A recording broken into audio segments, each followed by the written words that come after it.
Hello, beautiful people. It's so good to have you here. I'm Lulu, and this podcast is where we build mental fitness, confidence, and self-love by doing the real inner work of building that self-love and self-worth from the inside out. These conversations are unedited and always from the heart. They're real and raw, and they give you simple tools that meet you exactly where you are. This is about doing life on your terms. Today is the final episode of our 8-part series, and whether you've been here from the beginning or you're joining for the first time, I'm grateful you're here. If you're new to the series, each episode absolutely stands on its own. And I encourage you to go back and listen to the first 7 parts. Jump in at any episode. And if you've been walking through the series with me week by week, thank you for showing up and thank you for staying. Over the past 7 weeks, we've explored feeling stuck, the gap between knowing and doing, confidence. We've explored our inner critic, exhaustion, anxiety during calm, and last week, why we keep repeating the same patterns.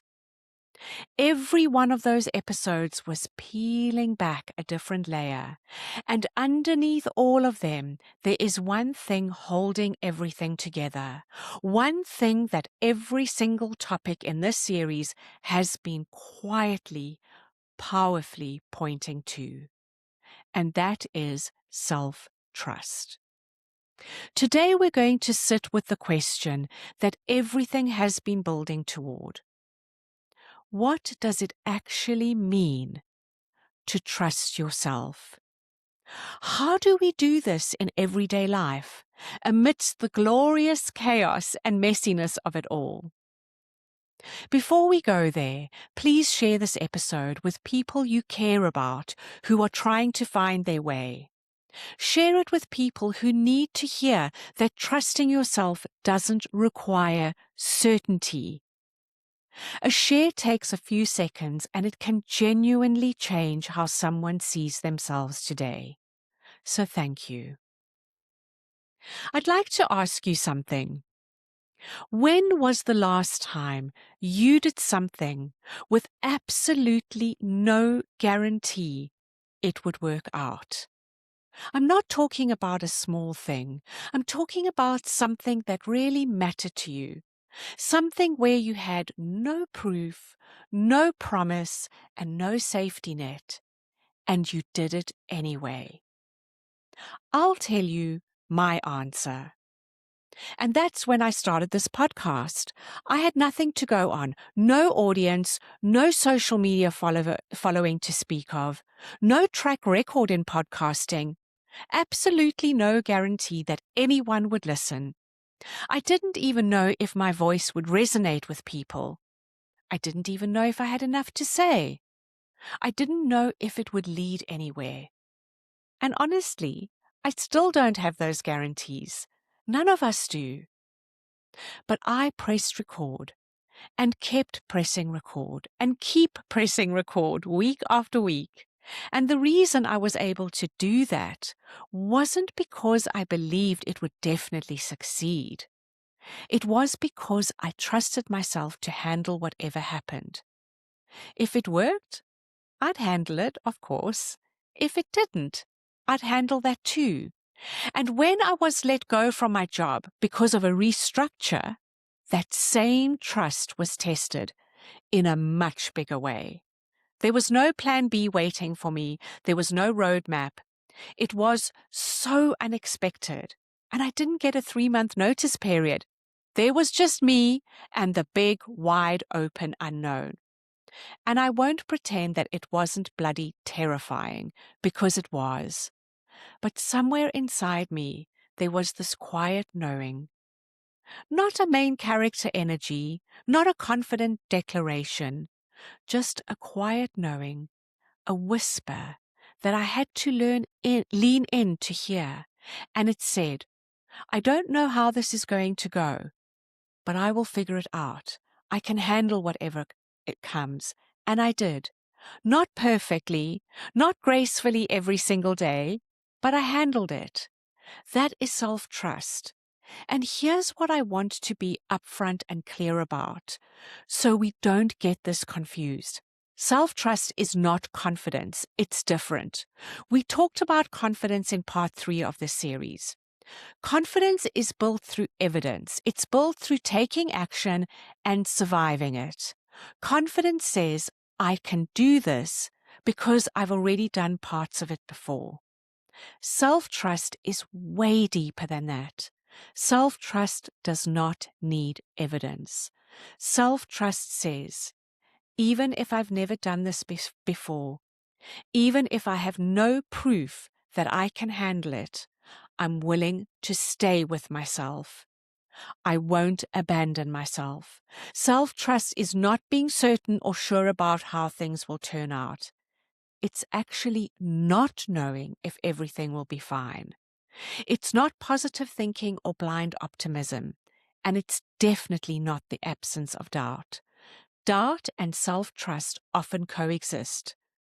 You can doubt yourself and still trust yourself. I want to say that again because it really matters. You can doubt yourself and still trust yourself. Doubt says, I'm not sure about this. Trust says, well, I'm not sure either, but I'm staying. Self-trust at its core is the willingness not to leave yourself, to not abandon yourself when things get hard, uncertain, uncomfortable, or unfamiliar. It's the decision to stay with yourself, for yourself, by yourself. Think about that, what that means in the context of everything we've covered in this series. When you're stuck and you choose to name what's true instead of pretending everything's fine, that's self-trust. When you take the smallest possible next step, even though your nervous system is resisting, that's self-trust. When you let your evidence count instead of dismissing it, that's self-trust. When you hear that harsh inner critic and you choose to update it with something kinder, that's self-trust. When you honor your exhaustion instead of pushing through, it's self-trust. When you feel anxious during a calm moment and you let the good moment land instead of pulling away, that's also self-trust. And when you pull out of an old pattern and you don't follow it, when you stay in the space between, even though you know it's deeply uncomfortable, that is self-trust. And all of that is already inside you from the work we've done together in the series. You've been building self-trust, perhaps without realizing it.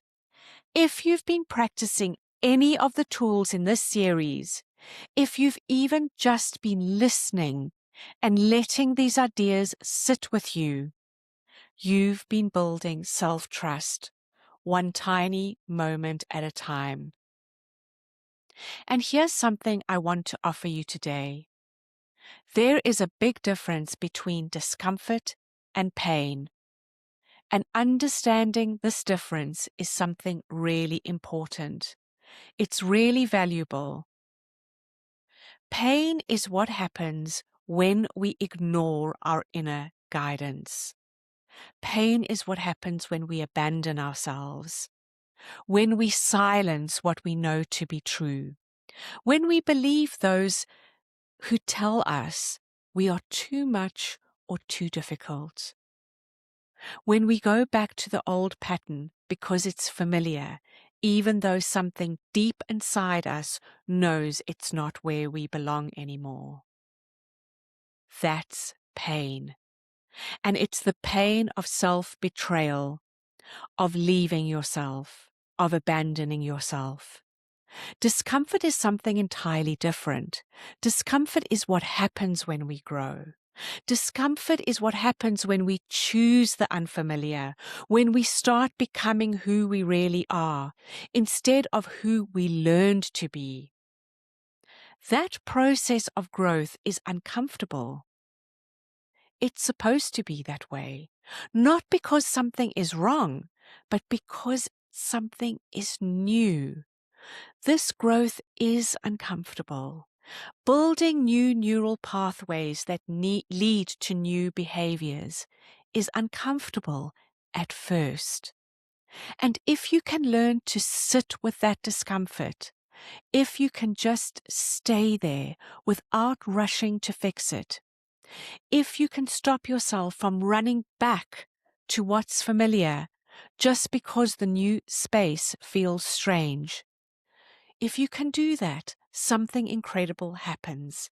It gets easier, not overnight and not in a straight line, but gradually, with patience, with consistency, with the willingness to keep choosing yourself, even when it's uncomfortable, it gets easier. And the richness of life that opens up on the other side of that discomfort, the depth, the aliveness, the freedom, the joy, is so worth it. It is worth every annoyingly uncomfortable moment. All of this, every tool in the series, every concept we've explored, takes time. Building new neural pathways takes time. Quietening your inner critic takes time. Learning to rest, really rest, takes time. Teaching your nervous system that calm is safe, it also takes time. Staying out of old patterns takes time. And trusting yourself, deeply trusting yourself, takes time. And we are so obsessed with the promise of a shortcut or a hack that we don't give ourselves the gift of time. And sometimes it's not even a lot of time, but we need to be willing to let go of our timelines and just do the work. Why? Because we matter. You matter. You matter enough to take the time it takes. It requires you to be patient with yourself, to be consistent. It requires you to show up again and again, even when your progress feels invisible, and even if you don't bloody feel like it. And it requires the willingness to be uncomfortable without interpreting that discomfort as a sign that you're doing it wrong or that it isn't working. You're not doing it wrong. You're doing something new, and new takes time. So here's your tiny tool for this week. And it's the final tiny tool of the series. I call it one daily act of staying with myself. Here's how it works. Each day, choose one moment, just one, where you stay with yourself instead of leaving yourself. Instead of abandoning yourself, choose to stay. It could be holding a boundary you set instead of giving into pressure. It could be resting when your inner critic tells you to stop being a wimp and keep going. Staying with yourself could be feeling the pull of an old pattern and choosing not to follow that pull. Staying with yourself could be letting a good moment land for a few minutes without pulling away, without going immediately into the worst case scenario. Not abandoning yourself could be saying to yourself, I don't know how this will turn out, but I'm staying. I'm leaving this tool intentionally open because over the past 7 weeks, you've been given specific tools for specific moments. I gave you honest naming, next right thing, counting what counts, the update, micro moments of safety, the arrival, the rerun reset. You have them all. They're yours. It doesn't matter which one of these tools you choose. There are no rules here. Trust yourself. Self-trust is knowing which tool you need in any given moment and choosing to use it. That choice, that daily act of staying with yourself, of not abandoning yourself, That is self-trust in action. Not as a concept, but as a lived experience. One beautiful, uncomfortable moment at a time. Before I close, I want to say something about the series as a whole. These 8 episodes are designed to work as a collection. They build on each other and they go deeper with each part. And together, they form a journey from stuckness to self-trust. But they also stand alone. So whether you go back and listen to the whole series from beginning, or you return to a specific episode when you need it, they'll be there for you. Think of them as tools in a toolkit you can reach for whenever life asks you to. So from today and from this series, what I'd like you to take with you is when we started 8 weeks ago, we were sitting with a shift, I noticed. A shift in what people were asking. People had stopped asking questions like, what's wrong with me? And they started asking questions like, why do I feel this way even when I'm doing everything right? And if you've been asking that question or something similar, I want you to know that the question itself was an act of self-trust. You trusted yourself enough to be honest. You trusted yourself enough to really look at what was happening inside you. You trusted yourself enough to not accept easy answers. And you trusted yourself enough to stay with the discomfort of not having it all figured out. That's everything. That's where it all begins. You can watch this episode on my YouTube channel and check out my bite-sized tools, my shorts for building mental fitness one small step at a time. And hit subscribe while you're there. And please share this series with someone who needs it. Share it with people who've been asking the hard questions. Share it with people who need to hear that they can trust themselves, not because everything will work out perfectly, but because they're capable of handling whatever comes. And as always, what comes from the heart reaches the heart. And today, at the end of this series, with deep respect for every uncomfortable moment you've sat with, every pattern you've questioned, every small step you've taken, and every time you choose to stay with yourself when everything inside you wanted to run. This comes straight from my heart to yours. Thank you for being here, for walking through the series with me. I'll see you back next week.